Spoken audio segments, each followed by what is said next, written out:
Assalamualaikum warahmatullahi wabarakatuh.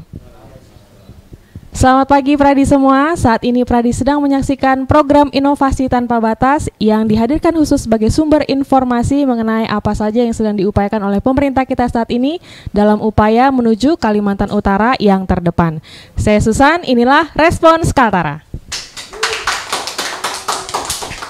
Lalu live streaming kali ini juga masih kita lakukan dari studio mini Biro Humas Protokol Setda Provinsi Kalimantan Utara yang berada di kantor gubernur dengan tetap menerapkan protokol kesehatan guna melawan penyebaran COVID-19 ya. Yang belum bergabung, mari bergabung di live streaming kita. Yang punya Facebook bisa ke @pemprov_kaltara atau Instagram di @kaltaraprof atau juga bisa langsung di channel YouTube kita di @humaskaltara. Yang mau nanya langsung silahkan ketik pertanyaannya di kolom komentar. Baik Pradi, di tengah masa pandemi COVID-19, roda pemerintahan tentu tetap harus berjalan dan pemerintah Provinsi Kalimantan Utara saat ini sedang melakukan seleksi terbuka untuk pengisian jabatan pimpinan tinggi atau JPT Pratama. Ada 15 jabatan kosong yang akan diisi. Lantas, bagaimana seleksi ini dapat tetap dilaksanakan di tengah kondisi ini? Inilah Respons Kaltara kali ini, seleksi JPT Pratama di tengah pandemi.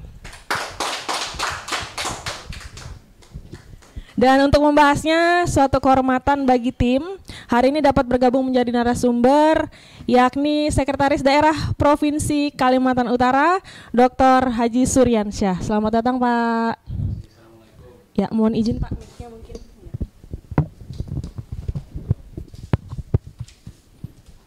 Ya, terima kasih. Assalamualaikum warahmatullahi wabarakatuh. Waalaikumsalam Pak.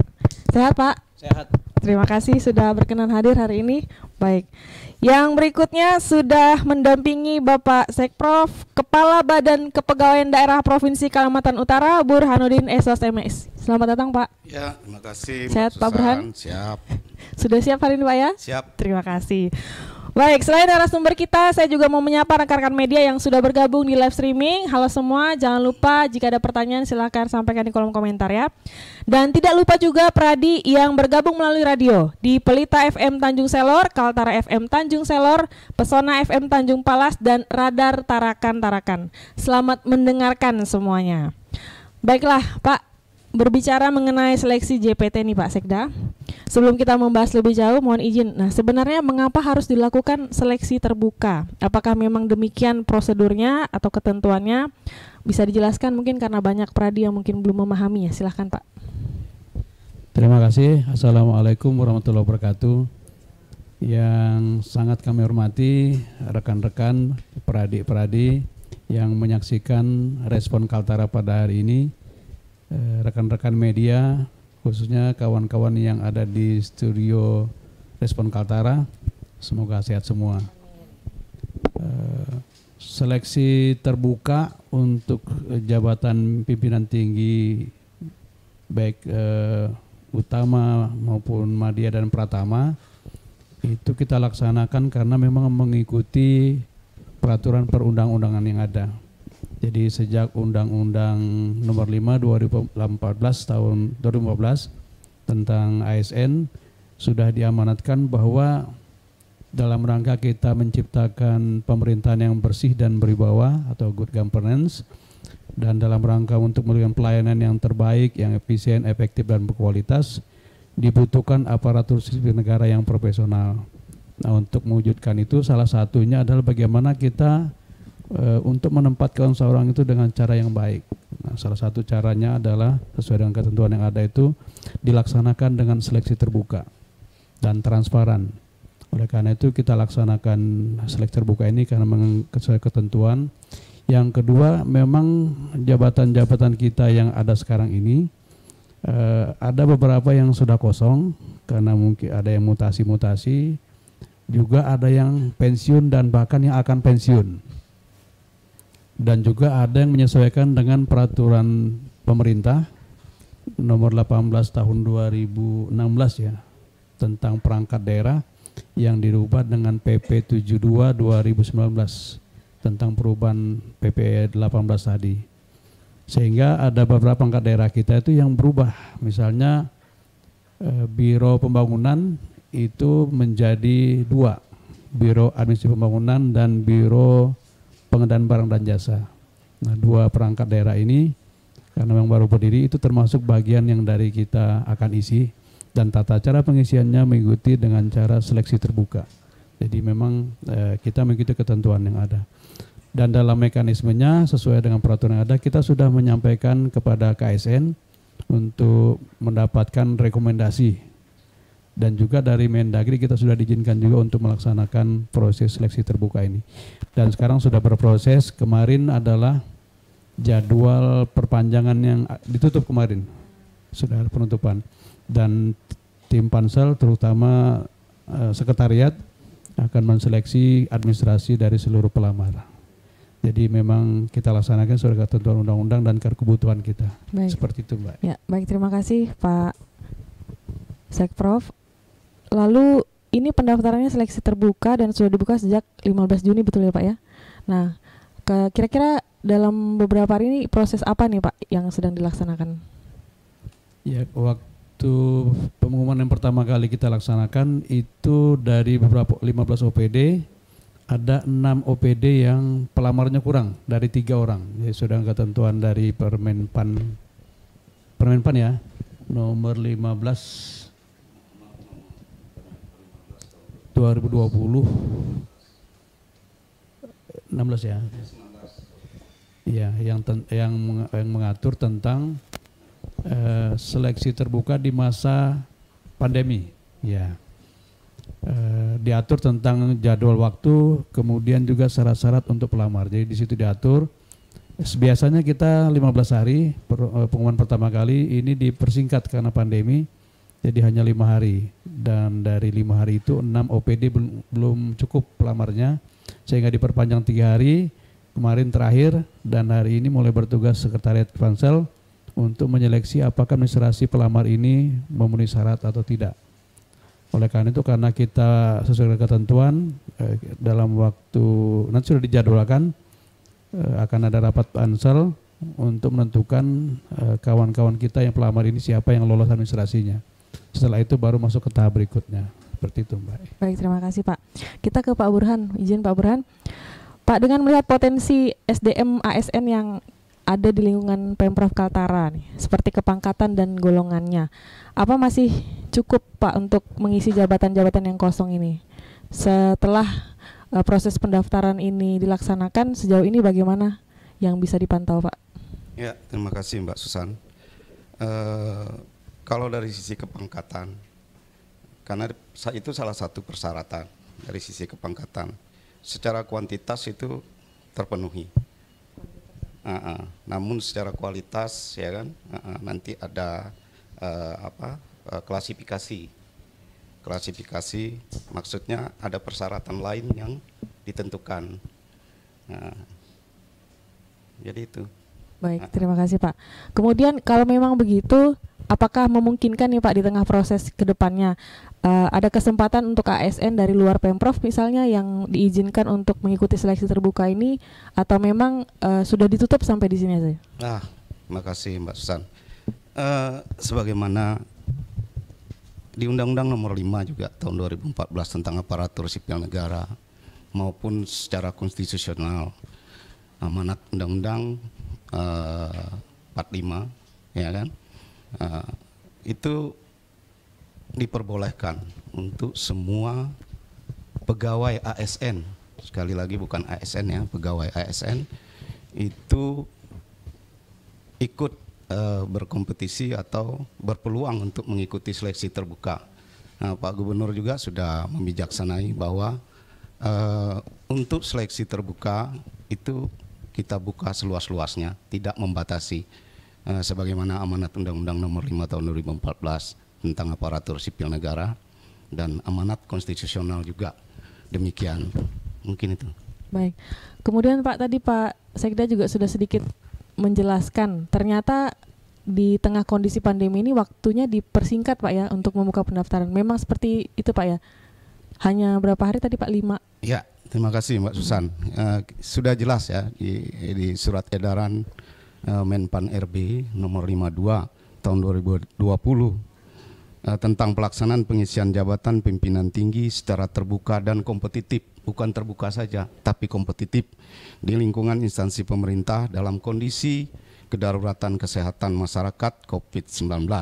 Di situ sudah dijelaskan bahwa waktu pendaftaran tadi juga sudah disampaikan oleh Pak Sekda sebagaimana amanat Permenpan nomor 15 tahun 2019 itu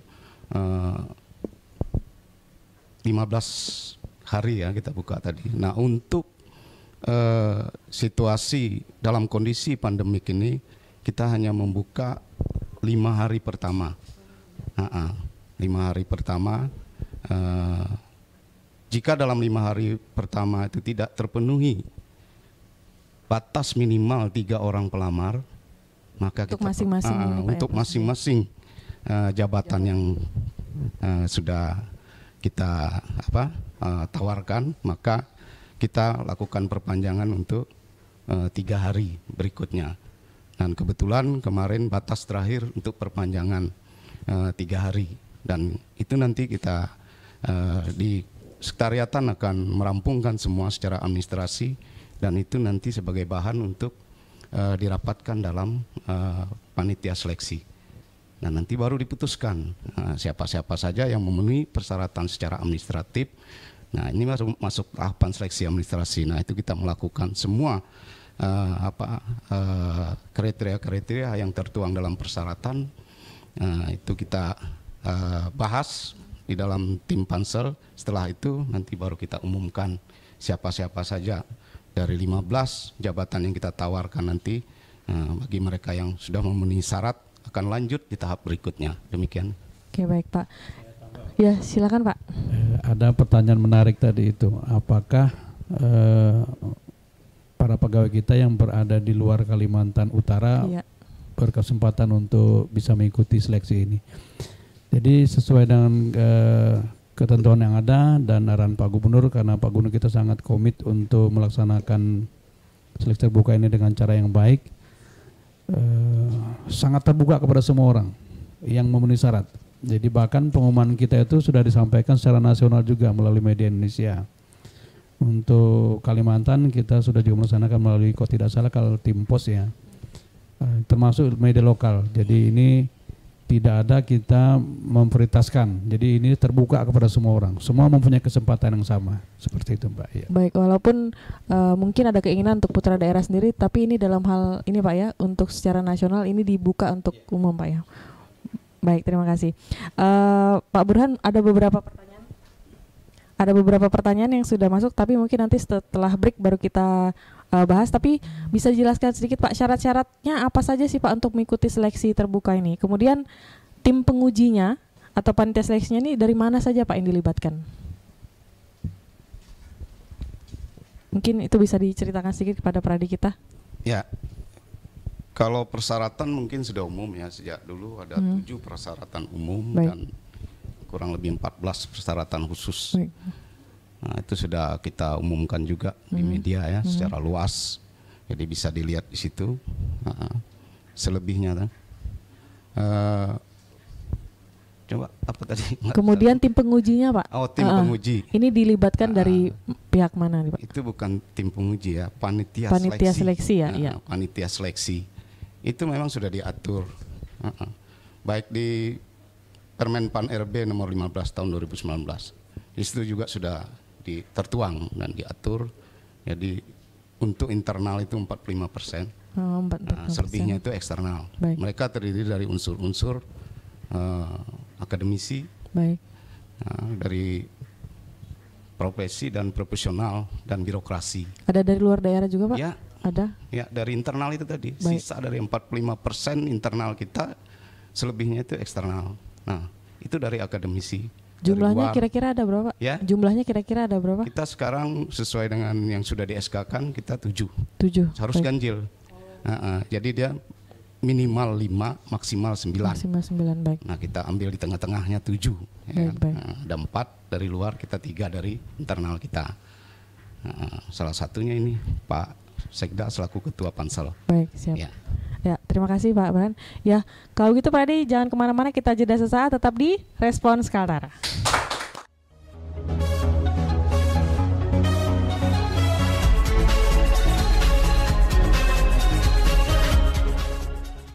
Kembali lagi di Respons Kaltara. Baik Pak Adi, sekalian kita melanjutkan pembicaraan kita dan kita ke Pak Burhan. Pak, ini seleksi terbuka kali ini dilaksanakan di masa pandemi COVID-19.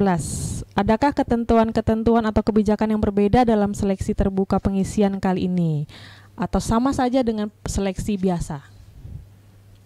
Ya, terima kasih Mbak Susan. Ya. Secara umum ya, secara umum itu memang kita tetap mengacu mulai dari Undang-Undang Nomor 5 tahun 2014 tentang aparatur sipil negara, Permen PAN RB 15 tahun 2019. Namun dalam situasi pandemik itu tentu ada kebijakan tersendiri. Karena kita harus melihat situasi kondisi, menjaga protokol kesehatan dan lain sebagainya, maka ada kebijakan yang dituangkan dalam surat edaran Permen PAN RB 52 tahun 2020 itu. Jadi di antara perbedaan yang paling mendasar itu adalah rentang waktu. Rentang waktu pendaftaran tadi juga sudah dijelaskan oleh Pak Sekda selaku Ketua Pansel. Rentang waktu yang 15 untuk di situasi pandemik ini menjadi 5 hari.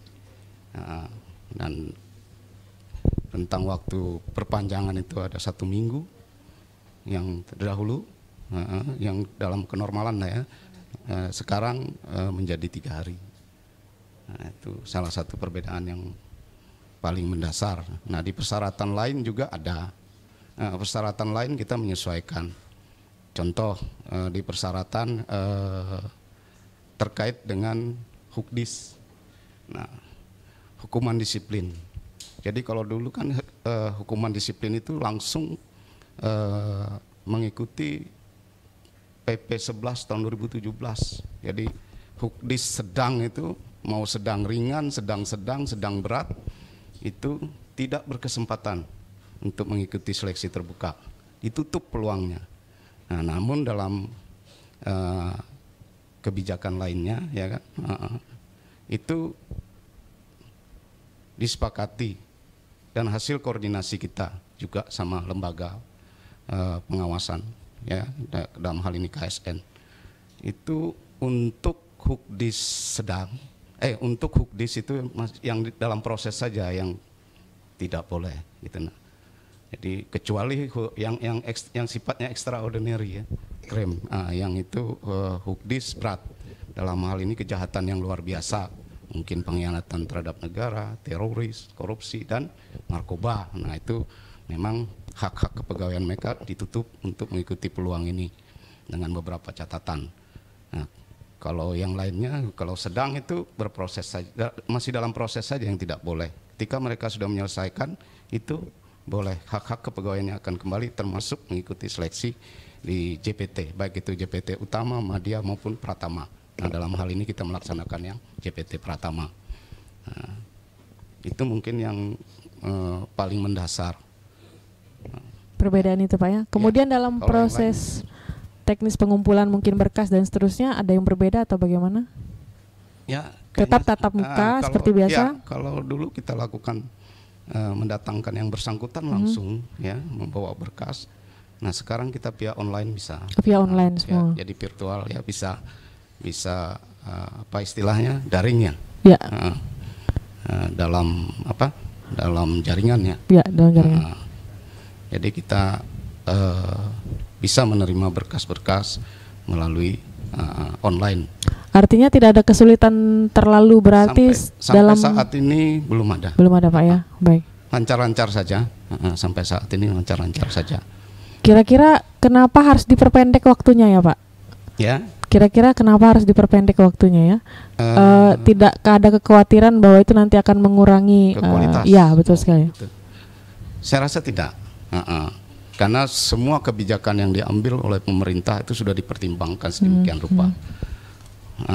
Tidak mungkin ya, kalau misalkan dikhawatirkan mengurangi kualitas, karena semua persyaratan-persyaratan dan tahapan-tahapan yang kita lakukan dalam seleksi terbuka dan kompetitif ini sudah terseleksi dengan sendirinya. Nanti kualitas yang dimaksud itu akan kita dapat Itu harapan kita juga. Baik. Dan melihat kondisi yang sekarang, insya Allah kalau perbandingan persentasenya kita akan mendapatkan sebagaimana yang disampaikan oleh Pak Sekda tadi di awal. Baik, terima kasih.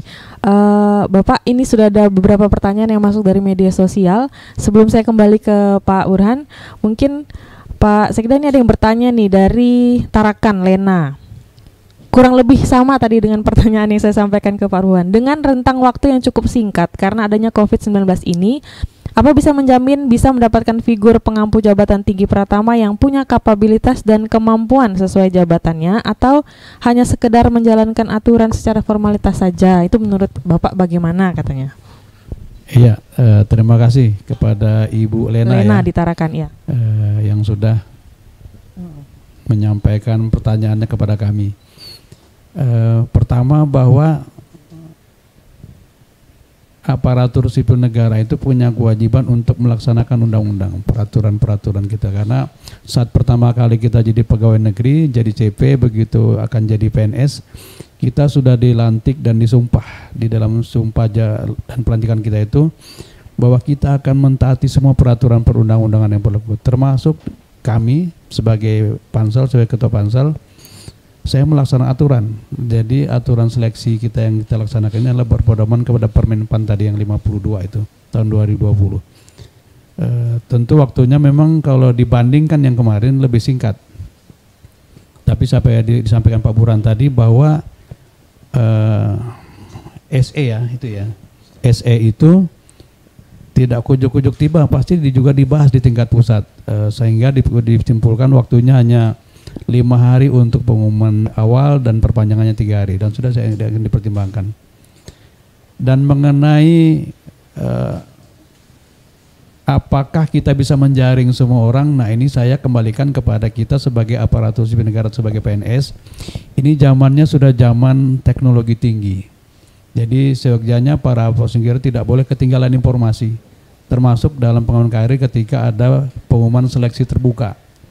Itu seyogyanya kita sudah melek IT, dan ketika ada informasi itu kita langsung bisa menangkap peluang-peluang itu.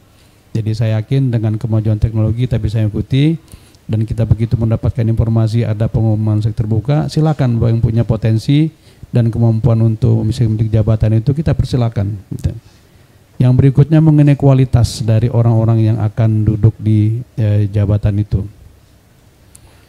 Seleksi terbuka kita laksanakan di samping dengan tertib administrasi dengan mereka mengajukan permohonan, kemudian nanti di dalam tahapannya ada wawancara, ada karya tulis, ada asesmennya. Dari rangkaian itu, insya Allah kita akan dapat orang-orang yang berkualitas. Yang perlu saya sampaikan juga bahwa sekalipun misalnya nanti ada peserta yang cukup untuk mendapatkan melamar jabatan itu, kalau hasilnya ternyata nanti di bawah nilai yang kita harapkan untuk menuju jabatan itu, maka ketika kita mengajukan kepada pejabat pembina kepegawaian, beliau punya hak untuk apakah itu memang dipilih atau tidak. Nah, dilihat dari nilainya nanti. Oleh karena itu tidak mesti juga ketika misalnya sudah orang tinggal kita laksanakan seleksi itu dengan beberapa orang sudah pelamarnya cukup, belum tentu juga bisa terpilih di antara mereka, karena nanti kita lihat hasilnya apakah. Karena begini, untuk jabatan tinggi Pratama itu ada kompetensi yang harus dimiliki seseorang. Minimal ada, kalau jabatan tinggi Pratama itu ada 9 sampai 12 kriteria kompetensi yang harus dimiliki. Ketika orang itu tidak memiliki kompetensi itu, tidak layak dia duduk eselon 2 itu, seperti jabatan tinggi Pratama itu. Tapi ketika dia kompetensinya memadai dengan nilai yang cukup untuk menduduki jabatan itu dengan kompetensi yang ada, dia bisa duduk. Artinya ketika tidak sampai dia kepada kompetensi itu, tidak memenuhi syarat kompetensinya, tidak layak duduk di jabatan itu sekalipun cukup pelamarnya. Oleh karena itu yang perlu dilihat nanti, apakah memang dia memadai kompetensinya untuk duduk jabatan itu. Baik, kemudian yang menjadi landasan indikator penilaian ini dari tim pansel sendiri atau ada ketentuan lain yang mengatur, Pak? Ya, jadi di dalam tahapan kita nanti selain ini setelah lulus di administrasi akan dilanjutkan nanti asesmen center. Ya, kita bekerja sama dengan BKN. BKN, Ya, berarti BKN yang tim mengatur. asesor mereka nanti akan melaksanakan uji itu, dan itu ada nilainya, persentasenya ada dari hasil uji kompetensi. Apakah mereka nanti memang bisa mencapai nilai itu nanti. Jadi selain pansel juga ada kita ketemu dengan BKN untuk assessment centernya. Untuk assessment Itu, Mbak, center ya. Pak ya. Baik, terima kasih. Kita ke Pak Burhan. Pak Burhan tadi belum disampaikan, mungkin bisa diceritakan ke Pradi. Sebenarnya berapa lowongan sih yang dibuka ini Pak kemarin? Kemudian sampai hari ini sudah ditutup berapa banyak pendaftar dan proses apa yang akan dikerjakan selanjutnya Pak? Ya. Terima kasih. Sudah sampaikan di awal tadi bahwa 15 lowongan 15, baik. JPT Pratama yang kita buka. Sampai saat ini juga sudah disampaikan tadi di awal yang apa yang disampaikan oleh Pak Sekda. Jadi dari 15 itu ada 6 yang masih kita perpanjang karena belum mencukupi capaian jumlah minimal 3 orang pelamar. Artinya diperpanjang sampai tanggal berapa nih Pak? Ya kemarin tanggal Kemarin 30. itu ya? Dan itu sudah terpenuhi atau?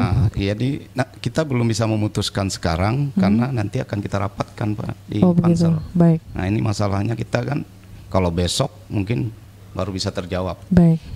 Kami nanti Pak Ketua Pansel kita Pak Sekda sendiri akan membahas di dalam rapat pansel siapa-siapa saja. Namun secara administratif itu sudah 78 pelamar. 78 pelamar untuk 15 ya, 78 jabatan. Pelamar untuk 15 jabatan. Nah, nanti siapa-siapa yang lolos karena ini kan kita masih dalam tahapan seleksi administrasi. Jadi dalam tahapan seleksi administrasi itu kita keputusan yang kita ambil itu adalah keputusan yang dituangkan dalam berita acara. Keputusan pansel yang dituangkan dalam berita acara nanti. Setelah itu ketua pansel atau pansel di ketua pansel dalam hal ini akan menyampaikan kepada PPK. Tadi juga sudah disampaikan oleh ketua pansel Pak Sekda. Kira-kira PPK yang mana saja yang nanti yang akan kita lanjut atau memang cukup sampai di situ saja. Contoh, mereka sampai hari ini hasil rapat pansel nanti ada yang belum mencapai batas minimal perpanjangan 3 hari. Batas minimal perpanjangan 3 hari itu 2 cukup. Dalam kondisi pandemik itu juga itu juga perbedaan tadi sama yang terdahulu. Kalau yang sebelumnya kan, berapa Pak? Sebelumnya 3. 3 ya. Kalau ini 2 cukup. Nah dari 2 ini nanti kalau sudah ada mungkin ada yang kosong ya. Kita belum tahu, mungkin ada saja jabatan yang sampai sekarang belum ada pelamarnya, bisa jadi demikian. Nah nanti ketua pansel bersama-sama anggota nanti akan menyampaikan kepada PPK dalam hal ini Pak Gubernur selaku PPK. Nah nanti apa yang mana-mana saja, apa yang berapa jabatan yang harus diteruskan dalam tahapan berikutnya atau ada yang cukup sampai di situ itu berarti tergantung rapat pansel PPK, ya Pak? PPK ya. PPK yang menentukan nanti. Contoh misalkan mereka yang hanya 1 saja, ya kan? Ya, apakah dilanjutkan atau tidak begitu Pak ya? Pansel diperintahkan untuk mengundang dengan surat penugasan PPK apa tidak, ya kan? Itu tergantung nanti.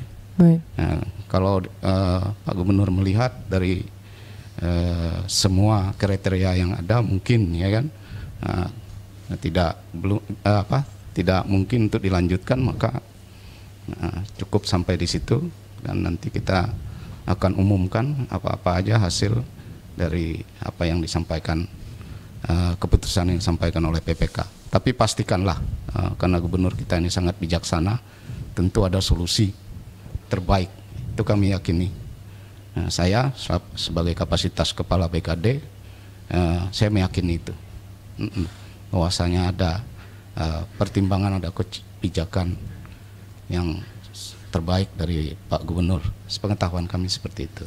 Ya, baik. Terima kasih, Mas. Artinya Pak, kalau misalnya sampai nanti di waktu ditentukan masih kosong, tidak ada pelamar atau hanya 1 saja, itu akan dibahas di panitia seleksi ya Ya. bagaimana selanjutnya langkah yang akan diambil ya. Ya. Begitu. Baik. Kemudian Pak, tadi sudah dijelaskan sudah pendaftaran sudah ditutup. Kemudian dalam beberapa waktu depan ini disebut tahapan apa Pak? Saya mencoba membreakdown tahapannya nih Pak. Ya.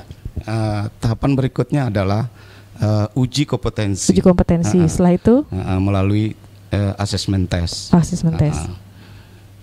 Tahapan berikutnya. Jadi pengumumannya kira-kira di bulan apa Pak? Ya, kalau kita ada jadwal ya. Iya Pak, Mbak. jadwalnya. Jadwal kita untuk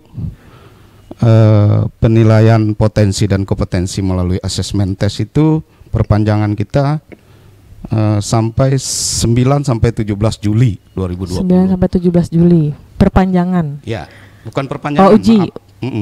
Uji potensi Uji dan kompetensi melalui asesmen tes. Setelah itu Kita menggunakan instrumen mungkin talent pool baik. melalui BKN. Bekerja sama dengan Puspenkom BKN. Kemudian setelah itu tahapan berikutnya? Tahapan berikutnya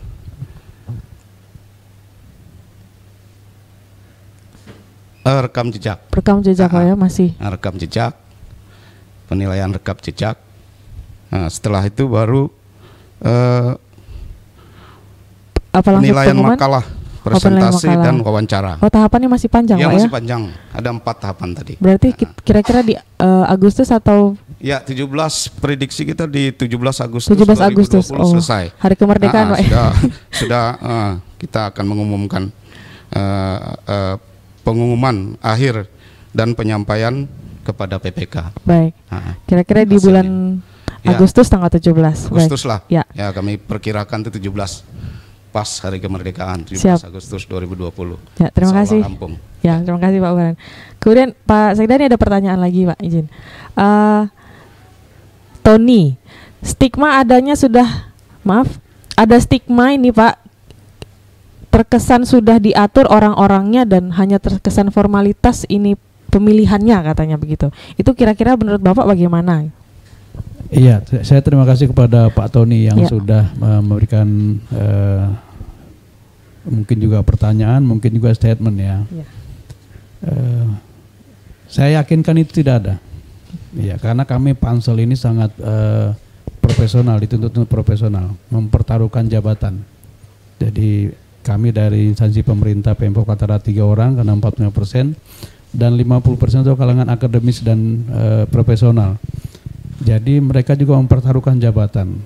Oleh karena itu saya yakinkan kepada semua pradi-pradi, teman-teman ASN dan PNS sekaltara termasuk Indonesia bahwa seleksi kami itu sangat objektif, terbuka dan tidak ada diatur, tidak ada orang yang sudah disetting sedemikian rupa.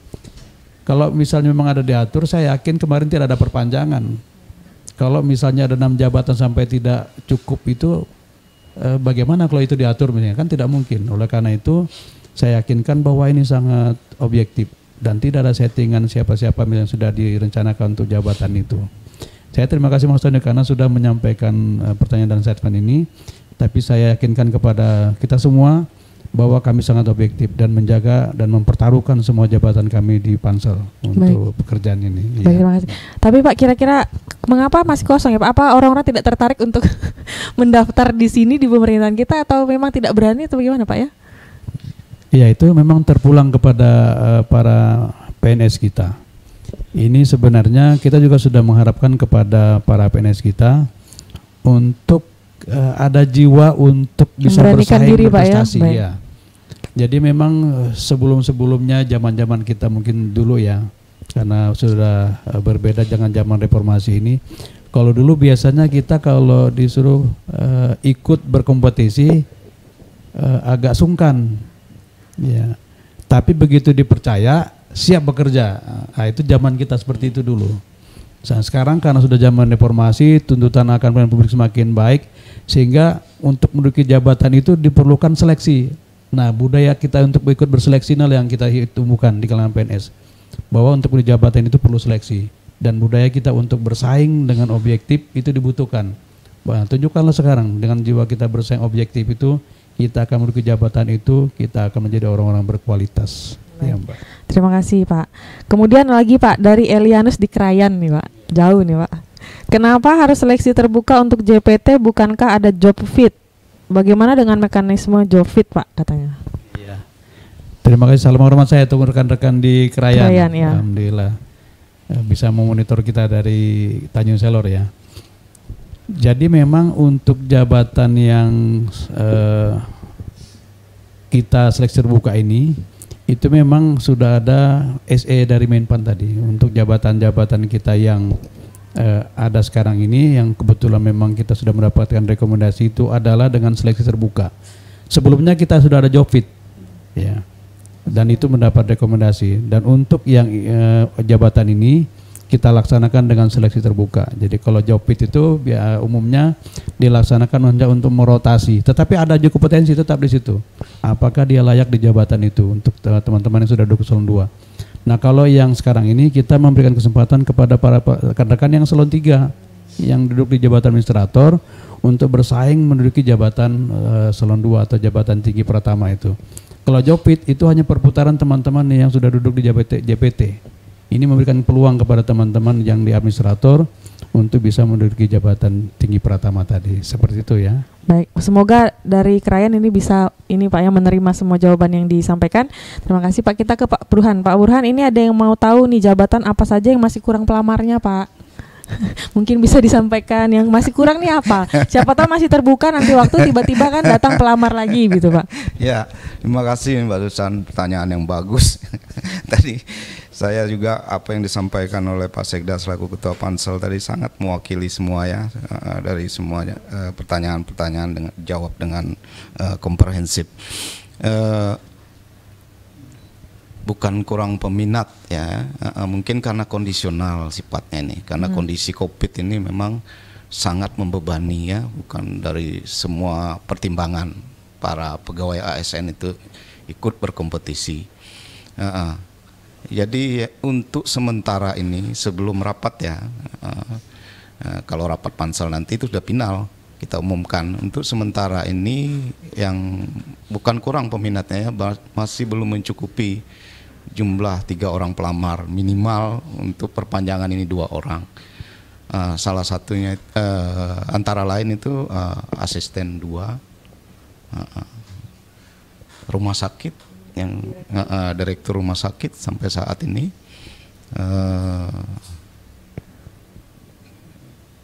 BPKAD itu yang ini yang saya sampaikan diantaranya aja. Karena perkembangannya ini kan masih nih, mereka melengkapi karena ada yang sifatnya BTR, berkas tidak lengkap. Artinya berkas tidak lengkap itu mereka masih diperbolehkan untuk melengkapi. Nah, kecuali TMS. Nah, kalau TMS itu memang sudah kita istilahnya sudah tidak bisa mengikuti tahap-tahap berikutnya karena mereka itu contoh yang usianya sudah lewat ya kan, karena kita di situ batas minimal usia itu 56, untuk JPT Pratama itu 56 per 1 Januari 2020. 2021. Jadi kalau lewat sehari aja itu sudah kita diskualifikasi. Itu sudah ketentuan. Baik, itu tadi 3 yang disebutkan Pak ya. Iya. Jadi harapan kita juga semua pelamar-pelamar harus bisa berbesar hati menerima, kami hanya menjalankan apa yang sudah diamanatkan aturan. Kami tidak ada kepentingan apa-apa yang sebagaimana disampaikan oleh Pak Sekda tadi. Nah, selebihnya kita melaksanakan seleksi terbuka ini itu memang merupakan amanat mulai dari Undang-Undang Nomor 10, Undang-Undang Nomor 10 tahun 2016 ya, itu tentang pilkada. Nah, di situ di pasal 21 itu kan memang sudah menjelaskan bahwa yang kita dilarang melakukan penggantian pejabat sampai dengan akhir masa jabatan, kecuali atas izin tertulis dari Mendagri. Nah, itu ada lagi tindak lanjutnya. Jadi berikutnya itu yang diperbolehkan itu hanya seleksi terbuka. Itu sesuai dengan surat edaran Mendagri nomor 273/487 garis miring SJ Sekretariat Jenderal tanggal 21 Januari 2020. Untuk lebih jelas lagi di Romawi 3 angka 5 huruf A bisa dibaca di situ. Itu yang diperbolehkan hanya mengisi kekosongan, tidak diperkenankan melakukan mutasi, rotasi sebagaimana yang disampaikan oleh Pak Sekda tadi dengan istilah jobit. Jadi itu jelas. Baik, terima kasih Pak. Ya jadi tadi 3 yang disebutkan dari 6 yang kosong Pak ya, yang belum terisi. Iya. Ada BPKAD, Direktur Rumah Sakit sama asisten 2 Pak ya. Iya. Baik. Nah ini juga ada pertanyaan Pak, ini kan seleksi terbuka dari Pak Amir. Ini kan seleksi terbuka. Terus kalau ada dugaan-dugaan atau mau bertanya-tanya, ini hotline-nya kemana, ada nggak Pak katanya? Maksudnya? Hotline atau nomor yang bisa dihubungi, hotline panselnya ada nggak yang bisa dihubungi gitu ya? Kemana ini Pak katanya? Ke Sekretariat aja. Sekretariat di? Ya, Sekretariat kita di BKD. Di sudah BKD. ada tertuang di kita sudah jelas kok di Ya, mungkin bisa disebut Pak. Di pengumuman kita itu sudah kita sampaikan hotline-nya. Baik, izin. Ya.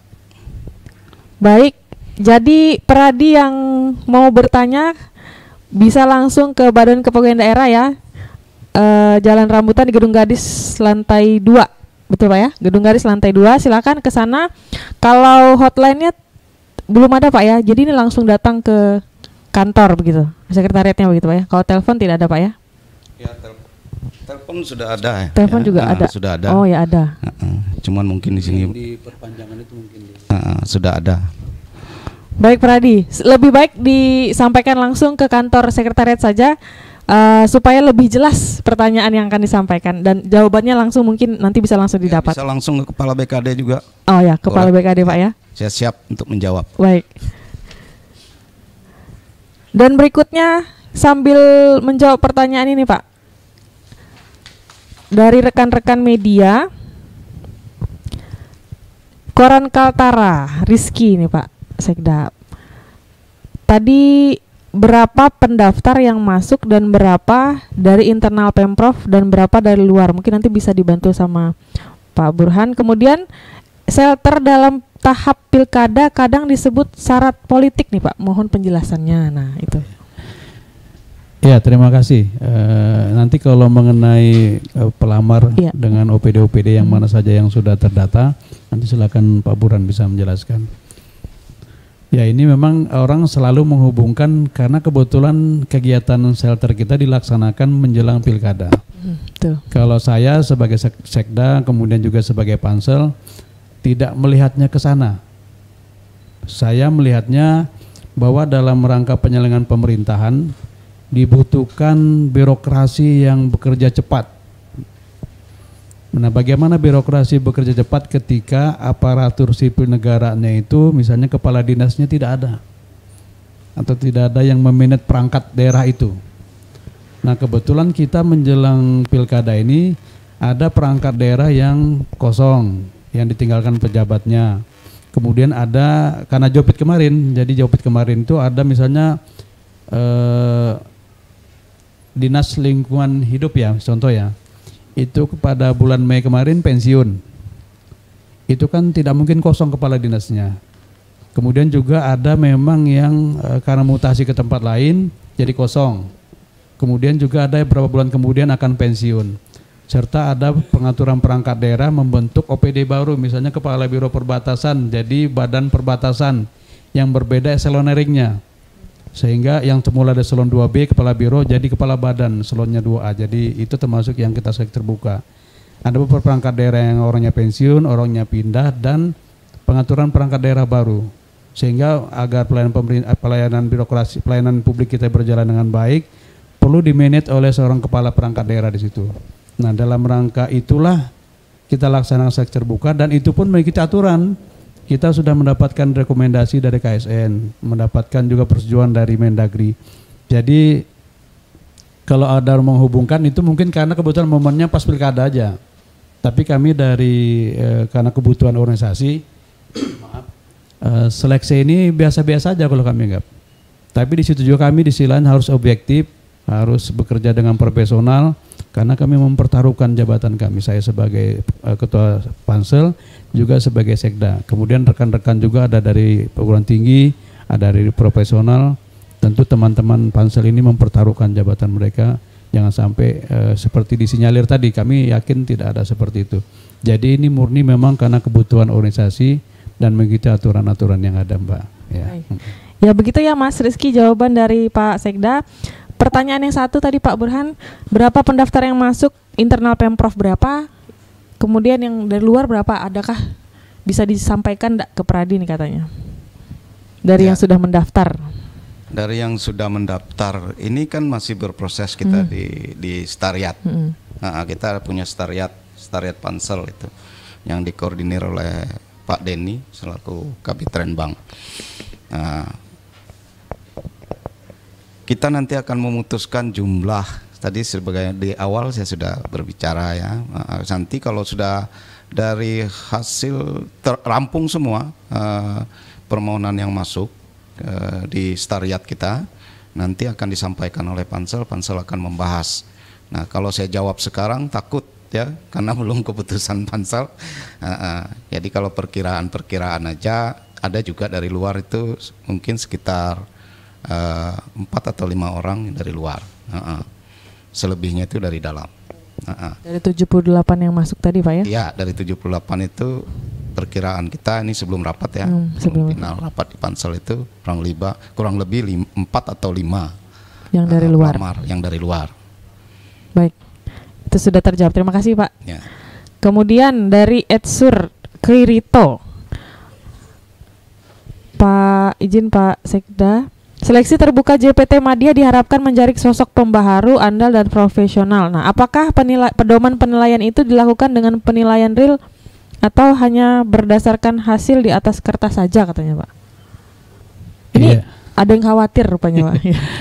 Alhamdulillah kami terima kasih karena dengan begitu kami bisa menjelaskan kepada Pradi dan semua pemirsa respon Kaltara.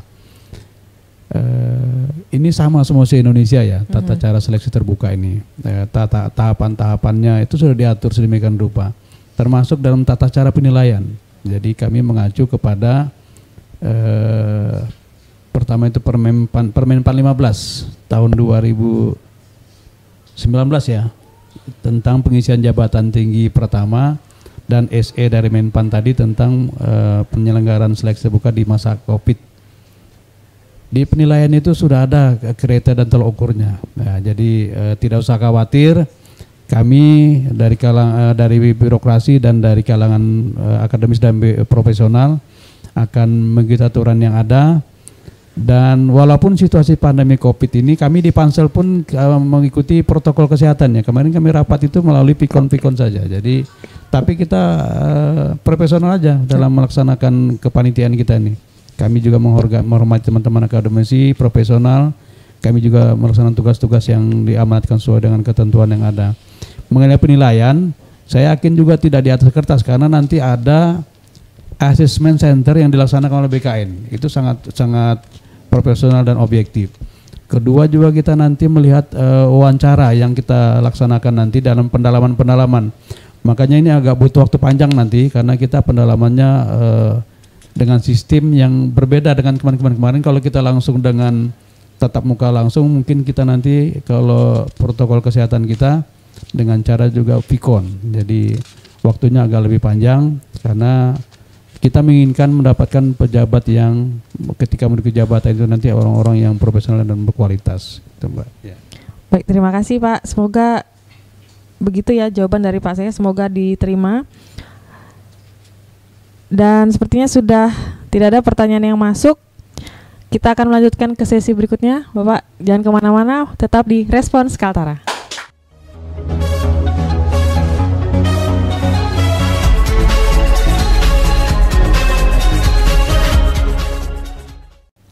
Kembali lagi di Respons Kaltara. Baik Pak Adi sekalian, kita sampai di sesi terakhir. Semua pertanyaan sudah jawab. Sekarang kita akan mendengarkan closing statement dari narasumber kita. Yang pertama silakan ke Pak Suryansah. Ya, terima kasih. Saya diberi kesempatan untuk closing statement. Pertama saya ingin menyampaikan khususnya kepada PNS di Kaltara ya. Saya ingin mengingatkan kembali bahwa yang PNS dengar ya. Termasuk yang non PNS karena teman-teman digaji atau diberi upah dari APBD. Jadi sama dengan PNS kita.